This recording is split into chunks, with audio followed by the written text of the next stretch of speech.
Hi, I'm Matthew J. Hansen. I'm the head of Sneak Attack Press, and I'm the lead designer on Abstract Dungeon. Hi, I'm Bill, and I'm a playtester and the number one fanboy for Abstract Dungeon. And we're here today to show you how to play some Abstract Dungeon. We did another video earlier showing you how to create a character, so if you want to, you can check out that one too, or if you're happy to just leap into play, go ahead and keep watching this video. Now, the first thing about Abstract Dungeon that's different from most other games is that you're going to roll all your dice at the start of your adventuring day. And you're going to have different dice based on your character. You have, in all your abilities, toughness, spirit, agility, and intellect. You'll have a number of dice in that pool equal to your score in the pool. So Bill's character has a 4 in toughness. He's going to roll 4 dice. Then each of your traits is going to have 1 die in that, and each of your magic items, if you get a magic item, is going to have 1 die in that too. Plus, you get a bonus die. At the start, you have 1 bonus die. You can get more as you level up. The bonus die is something that's a little different. We'll explain that a little more when we get to it. Now Bill is going to go ahead and roll all his dice for the day. And how you roll for these sort of depends on what kind of day your character is having. If you roll a lot of 6s, he's having a great day. If you roll some 1s, they're maybe not doing so well. And looks like Bill having a pretty mediocre day. He's got some high numbers, some low numbers, and a lot of in between. Alright, so now Bill's character Ash has got all his dice for the day, and so we're going to take him on a little bit of a mini-adventure. And to start it off, Ash went to sleep last night in his usual sleeping spot, his tavern or whatever, and everything was fine, he thought, but then you woke up and you discovered you're locked in a dungeon. It's a pretty typical dungeon. It's got the iron bars blocking your way. It's got a locked door, stone walls. It's dark and dank. There's a little straw cot in the corner. And then looking out through the bars, you see there is a torch lit to give you some light. And you see a box that might have some of your equipment in it that the people who put you here stole from you. So, what do you think you want to do at this point? Well, the first thing that Ash is going to do is he's going to investigate the cell. Look for, is there any signs of who put me in here? How I got in here? And if there might be notes from other prisoners written on the walls or anything that seems like I could use to escape. Alright, sounds good. So what we're going to do is we're going to make that a challenge, and I will roll a die to figure out just how hard that is. I think that it's probably going to be fairly easy, so I'm just going to roll 1 die for that. Alright, so for this search, it is going to be a 3 to overcome this challenge. So now Bill has to spend from his character, his dice pools, something that is equal to or higher than that 3. And then depending on where he draws it from, that's going to sort of describe how he narrates doing that. So, how do you want to be searching this place? Well, I think what I will be doing is looking at the spirit box. I see that intuit and sense are 2 descriptors of spirit.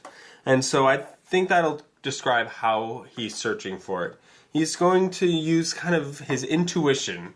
This isn't his first dungeon or cell that he's been in. And so he has some ideas of where people might write notes, where the weak points might be on the bars, and how he could use that to get out of the cell.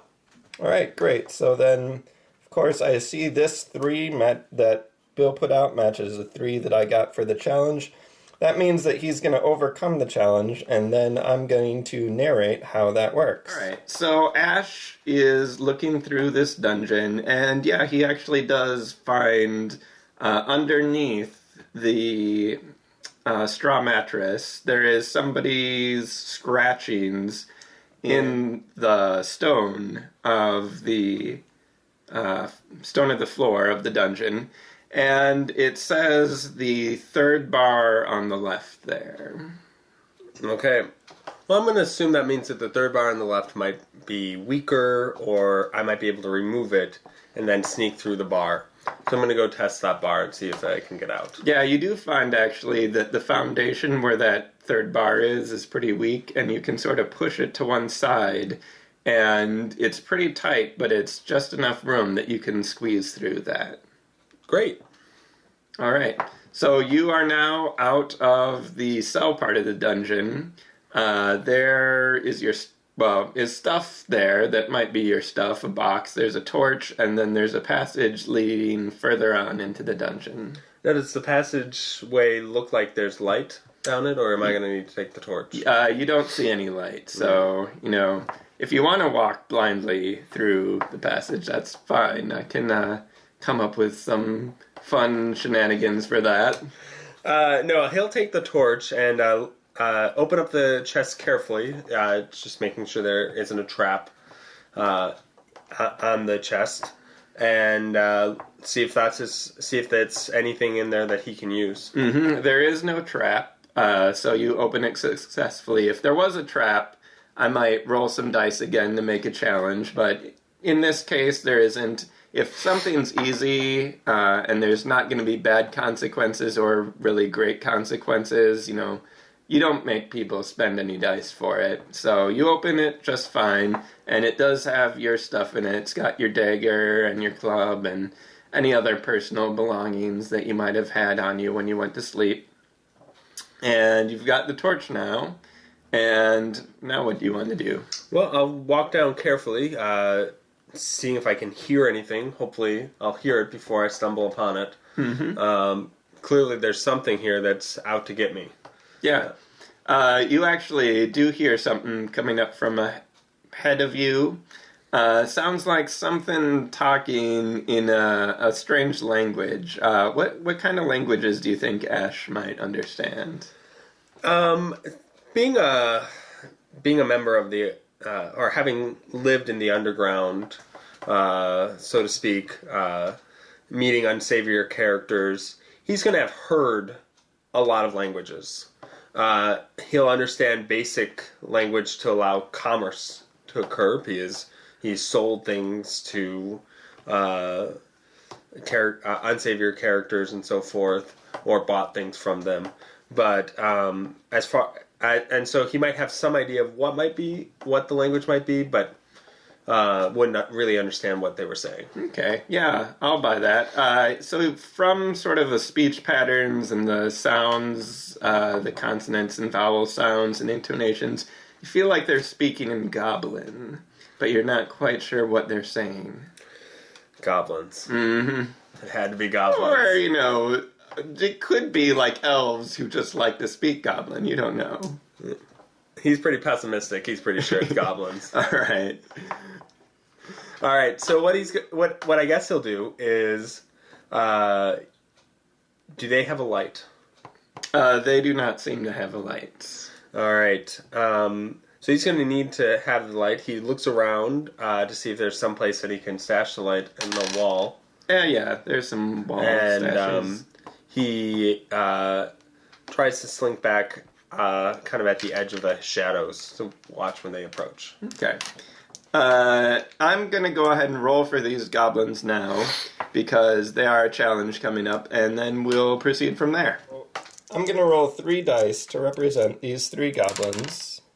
And I got a 4, a 4, and a 3. So these are pretty average goblins.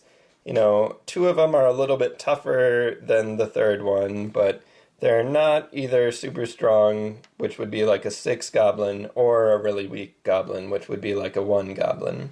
One other thing I should mention about goblins is that they're pretty weak and they're pretty dumb. So they actually have something that's called a vulnerability. And that means that if you use either toughness or intellect to try to defeat these goblins, because they're weak and dumb, your toughness and your intellect work a little better, and so they'll count as being one higher than whatever the value of the die says on its face. So if you used a 3, you could defeat this 4 here. Another thing I'll mention quick is that if you get something that's high enough to defeat multiple dice, like if you had a 6, would be treated as a 7, you could potentially take out both of those goblins. And then last thing I should mention is the different categories of your dice. You've got your abilities, which are up here, and your traits, and then if you get treasure, that's another category. So you can spend 1 die from your abilities, 1 die from your traits, and 1 die from your treasure on any given turn. But you cannot spend 2 dice from those categories. So you cannot spend, for example, an agility die and a toughness die, but you could spend an agility die and a trait like sleeps with one eye open. Bonus die is something a little different. It is not a die type on its own. It becomes another type of die. So this 4 here could become intellect. If Ash had used up all his intellect for the day, and he really wanted to do something with intellect, he could take the 4, put it into intellect, and then use that as if it were intellect. Can also be used as a trait or as a treasure if you want. So you've got these 3 goblins, and Ash is kind of hiding in the shadows at this point. How do you think Ash should deal with these goblins? Well, knowing from his experience dealing with some shadier characters, he's gonna know that these goblins are weak and dumb, and so he's gonna know a quick swing with his club on their head will probably knock them out. But he looks at them and sees 3 goblins that don't look all that look, like your average goblins, and so he's going to need a lot to be able to defeat all of them. So he's going to use his toughness, and he's going to use a 5 of toughness. He knows that 5 is actually 6. He also was sleeping with one eye open. So when he was sleeping with one eye open, he got to know a little bit about his captors, and he knew that one of the goblins wasn't as quick as the other ones, and if he took that one down first, he'd be able to take down the next one, or if he took down the other ones first, he'd be able to take that one down second. So he's going to use his trait sleeps with one eye open as well, for a total of 7, which adds up to 2 of the dice of the goblins. Just as Bill said, we've got this 5, which is treated as a 6 because they're weak against toughness. They're pretty weak goblins. And the 1, 6 plus 1 is 7, 4 plus 3 is 7. He took out these 2 goblins, but there is 1 goblin left remaining.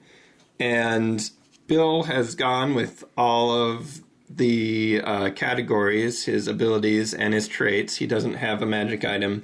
So this goblin gets a chance to act. And he sees his friends fall, he screams, and he is going to stab Ash with a spear. And this spear is going to do 1 point of either toughness or agility damage to Ash. And in Abstract Dungeon, damage is done as a value. When you spend a die, you spend the whole die. But when you take damage, you'll take that number off of whatever ability it is.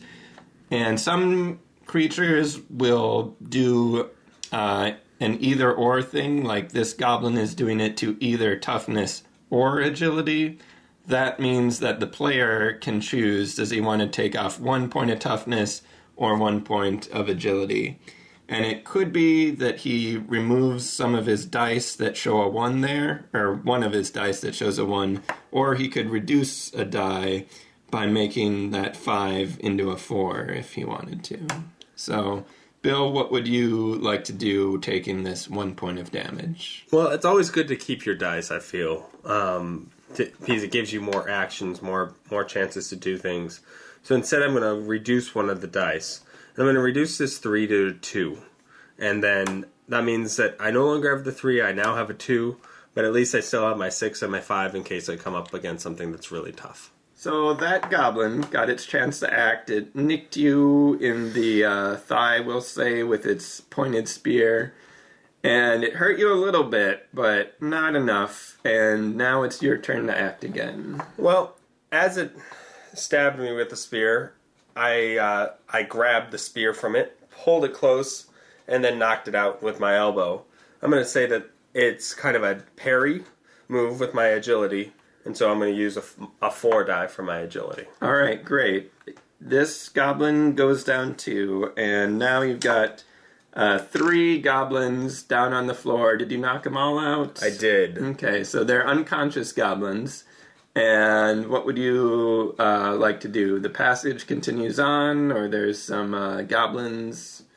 Well, the first thing that I do is quickly tie them up using my experience as kind of a thief, my nimble fingers, to tie them up with rags or whatever. Obviously, it's not going to hold them forever, but it'll hold them hopefully long enough that I don't have some goblins coming up on behind me. And then I'm going to also look at the goblins to see, is there anything on them that would let me know where am I and who's doing this to me?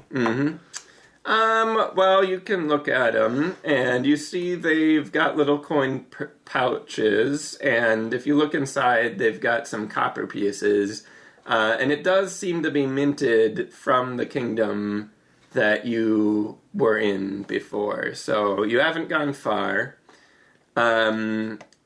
Other than that, I don't think you see any clues yet. Well, I do pocket all the copper pieces and any other items that seem to be of value.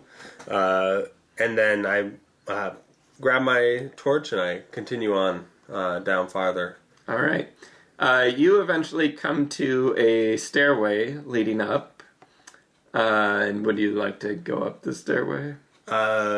I will. Is there a light at the top of the stairway? There is some light coming in from the top, yeah. So I'll leave the torch down below so that I if it turns out there's something up there, they aren't as aware that I'm coming up, and then try and make my way up as quietly as possible. All right.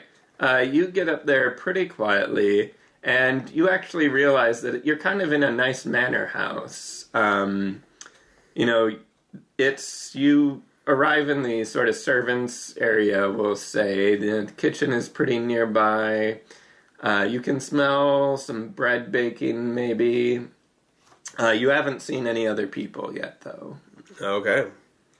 Well, I'm going to attempt to move through this as quietly as possible, because whoever put me down there is probably still in this house somewhere. All right.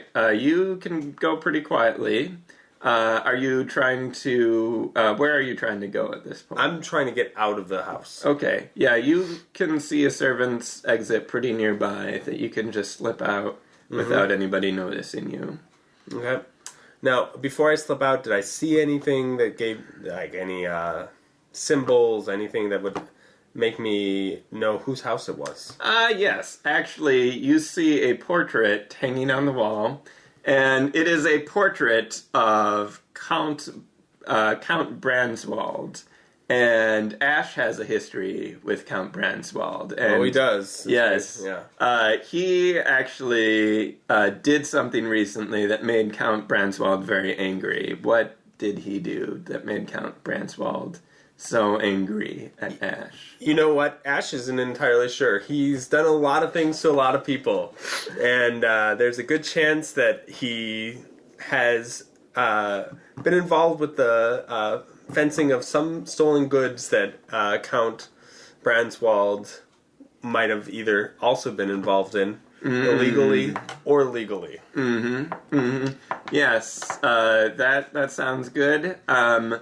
Knowing Count Branswald, there's a good likelihood that it would have been illegal, because he's reputed to, have his fingers in the shadier elements of town. Connections to the underground, Yes. literally. Yes. But yes, you realize it's him, and you're able to sneak out, and you're feeling pretty good. Do you want to do anything else at this point? Are you pretty happy just getting away, or do you feel some sort of... Oh, I'm going to take vengeance. All but right. I'm going to need to figure out exactly what Count Branswald holds of value so that I can kind of stick it to him. All right, I support that. So we're going to go ahead and do another challenge. One of the nice things that I like about Abstract Dungeon is that all the challenges have the same mechanic behind them. It's all this spending dice thing. We just saw, searching a cell. We just saw fighting some goblins. Use the same mechanic for all of it. And now we're going to do a bit of a social investigation challenge to try to figure out what it is that Count Branswald holds dear. So for this investigation, I've decided that it's sort of a moderate difficulty. I'm going to roll 3 dice to represent it. Those 2 dice mean it wasn't all that difficult, but we also got a 5, so it does have some moderate difficulty to it. And we're going to see how Ash goes about figuring out what this is that Branswald holds dear by spending some of his dice for the investigation. Well, looking at the dice, it makes me think that Count Branswald, I'm not his only enemy around town, and Ash finds it pretty easy talking with people, schmoozing with them, to kind of get them to let him know a little bit more about him. Ash is going to use your hero, having helped an orphan girl who was being kept in an unsafe situation for her. He's rescued her. She now works at a bar, and he goes to her to ask some questions. He also is going to use another skill, but I'm not entirely sure what skill would be to kind of talk with people or convince them to give you more information. That is a good question. In Abstract Dungeon, the 2 abilities that you usually use for talking are either your intellect or your spirit, and which one you use sort of depends on your approach that you take.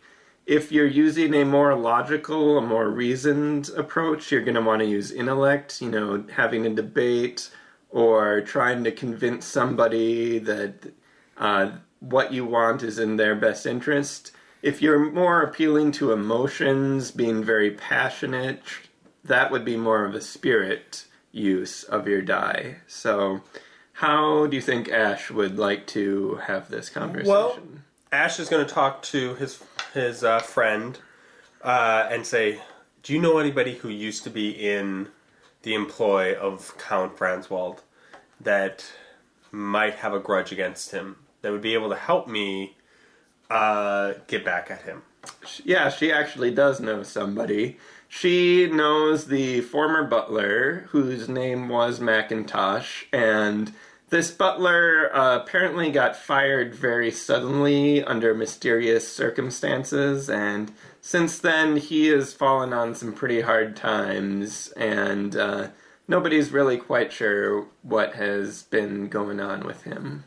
Well, I'm going to go find the butler, probably in a seedy bar, and using my spirit, try and connect with him on an emotional level. Say, I've been wronged by Count Branswald and I want to get him back. Do you know any way that I could? Oh, he knows a way. He tells you he's kind of got his speech sloshing and buys you a drink and then buys you another drink, and he's going on this long, long story about, I worked for Bramwell and I found, what he loves is his portrait collection, and he keeps it under lock and key at all times, but if someone were to get in there and steal one of his portraits, man, that would sure show him. And because you've spent your 1 in the 5, you've gotten rid of the 1 in the 5 from the challenge, you've still got the 1 though, so this conflict is going to get a chance to attack you, and the attack of investigation conflict like this can be slightly more abstract than something like goblins. Goblins just run at you with spears, that's pretty obvious. But for this, I'm going to say that what happened was the butler kept buying you drinks and buying you drinks, and you got pretty sloshed, you had a few too many, and it ends up affecting your toughness, and so you take 1 point of toughness damage. Okay. But now you know about the portraits, and you know basically where it is in his house. You've got this 1 die here left, and it's got a 1 on it. And this is representing you actually finishing the job and stealing one of his portraits. So how do you want to go about that? Well, I'm probably going to use some kind of agility to jump around, sneak into his mansion, break in and steal one of his prized possessions. So I'll be using agility. Alright, so you have defeated this challenge. You have got in there. It surprisingly is not all that well defended. I would imagine the butler gave me some pretty clear directions on how the house works and what the easiest way for somebody trying to steal something Yes, might be. I think he definitely gave you exact detail, and the Count unfortunately did not update the security since the butler worked there. So you had the inside job, you get in there, and you get a magnificent painting. And what do you think this painting looks like? Well, I tried to pick the one that had the most ornate frame to it, imagining that's probably the one that he values the most. Mm-hmm. And the painting has a picture of a young woman that looks very similar to the Count. Mm-hmm. Slightly dour Face, but would be considered incredibly beautiful. Mm-hmm. Yeah, so you've got this painting of a beautiful woman who does have an uncanny resemblance to the Count. It looks like maybe she's even a relative of his. But you also notice that the scenery of the painting seems very exotic, like it's probably from some sort of far-off location. So whoever this is, or wherever it was painted, is not from around here. But you get this painting, you're able to sneak off, and nobody knows it, so you have managed to get some revenge. Oh, he knows it was me. Alright. You leave a little note. I do. Ash was here. I leave a portrait of myself. P.S. Don't lock me in your dungeon anymore. So you've succeeded at making the Count even more mad at you than he was before. Hey, I never said I was intelligent. Yes. So this may give us some fodder for future adventures. But as it is now, you're going to go ahead and get some experience and possibly level up. And we probably will not go into that process right now, but maybe someday in a future video we might. Or you can just check us out at Sneak Attack Press/Abstract Dungeon. Or you can also download Abstract Dungeon from RPG Now or Drive-Thru RPG. Just give a search for Abstract Dungeon. We're doing the free beta test right now, so you download it for free, tell us what you think, and we'll be using your feedback to make the game better, and hopefully be coming out with a final version sometime either later this year or early next year. So thanks again for watching. My name is Matthew, and this was our wonderful Bill, and we hope to see you another time.